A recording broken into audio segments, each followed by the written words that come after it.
Hey guys, this is Philip coming at you with another build video. I decided to go ahead and go back and update my hybrid sorcerer build since it's been, I think the last time I did a video was back in 2018, so it's like 4 years ago. I decided now would be as good a time as any before the Arcanist class came out, since I am planning on doing a bit more hybridization with characters going forward. Of course, there have been a ton of changes to make hybridization or hybriding your characters more viable. So I decided to just get on in it and document basically the changes I've made to the build over the years. I wanted to start off by going through a bit of the theory behind the build itself. Essentially, the build comes down to keeping continuous movement and continuous damage up at all times. You can easily attack or retreat at any given point. And basically, it comes down to rotating between your magic and stamina pools. The build is primarily built for speed and agility, and you need to get comfortable with dodging and bolting around and running around in order to utilize this build effectively.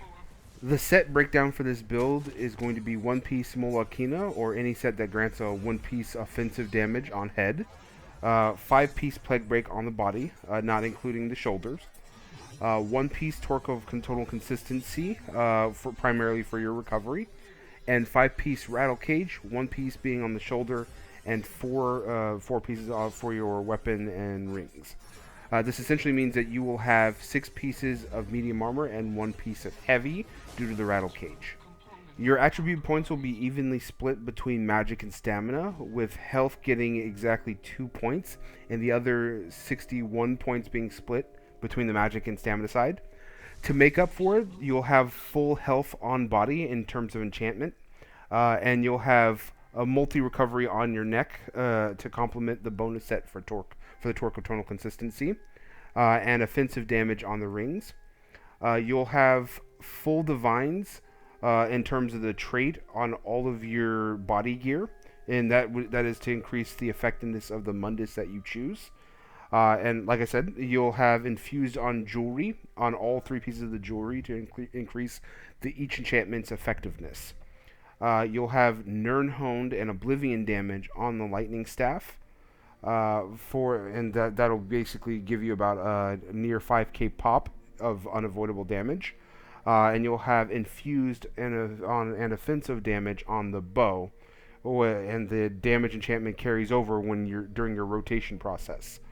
For the Mundus, I chose penetration, although you might substitute that with offensive crit instead. For champion points, the 2 key constellations you want to focus on are warfare and fitness. For the crafting constellation, it's not as important to the build, so you have free reign to choose how you wanted to set it up. For warfare, you want to choose the Untamed Aggression, Wrathful Strikes, Deadly Aim, and Master at Arms as your 4 chosen stars to put into it. And basically, essentially, you're speccing to focus primarily on increasing your general damage. And for the fitness constellation, you'll want to focus on rousing speed, rejuvenation, celerity, and refreshing stride in order to focus on increasing your overall speed and recovery during combat. In terms of skills, both bars focus on offense, with your bow side having your primary heal and the staff side having your primary shielding ability. Both bars have Streak as your panic skill in the event that you need to get out of dodge really quickly. On the bow side, your primary skills are Focus Aim, Poison Injection, Silver Shards, Dark Exchange, and Streak. And for your destructive staff, you have Crystal Fragments, Mage's Wrath, Crushing Shock, Hardened Ward, and Streak.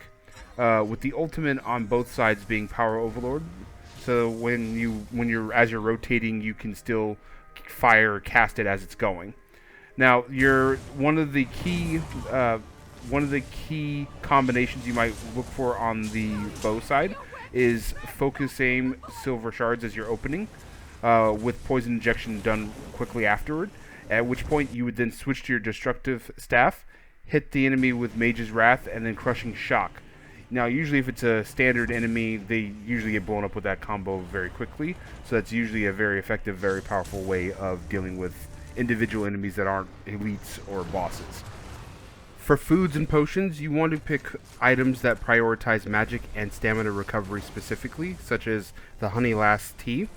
Tri-stat foods typically I avoid because they require more expensive items usually to craft in order to craft them, and they typically take away from magic and stamina recovery. So if you get health recovery, it comes at the expense of additional magic and stamina recovery that you could be having at that point. Now, in terms of potions, I do recommend tri-stat potions that will give you back both health, magic, and stamina recovery, as that usually you want to pop that right in the middle of a fight where you're low on 2 of the 3 main sources or main stat pools at that point. In terms of expertise and strategies, this is a skill-based playstyle first and foremost. I wouldn't necessarily call this a newbie-friendly build by any stretch, as you need to be comfortable with sharp camera turns and dodging on a dime. In addition, you'll need to be comfortable with animation canceling, oftentimes while you're bar swapping as well. On the PvE side of things, this build is extremely effective at clearing mobs and applying a continuous stream of damage to a given boss or target. On the PvP side, it's oftentimes used for cover fire for the front line, or snaring down enemies that are in the process of retreating. And it's also very effective at scouting out a given area and then retreating back to your main forces. Now, your position relative to a PvP group is usually off to the side, not down in the brawl, as usually when you get whacked in the face by a sword, it takes a lot more out of you. Well, that's it for this build video. Let me know what you think. I do have a few other ideas for off-meta hybrid builds, and I will also be linking additional videos showcasing this build. If you like this type of content and want me to continue it, please leave a like and feel free to subscribe. I'll catch you later at another one of my videos.